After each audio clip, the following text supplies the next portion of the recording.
Owsley, Perry, Pike and Wolf. Severe thunderstorms with damaging winds possible this afternoon and evening.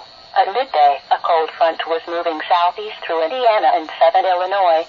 In advance of this front, a warm and increasingly unstable air mass is in place over Kentucky. Thunderstorms are expected to develop over southern Indiana, central and western Kentucky early this afternoon, and then move eastward across East Kentucky from late afternoon into the evening hours.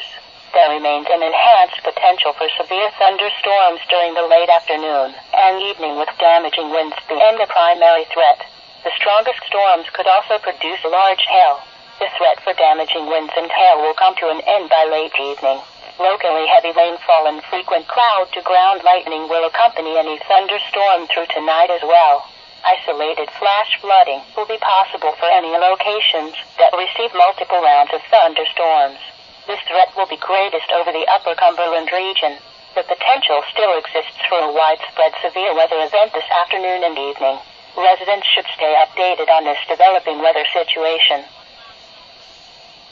NOAA Weather Radio.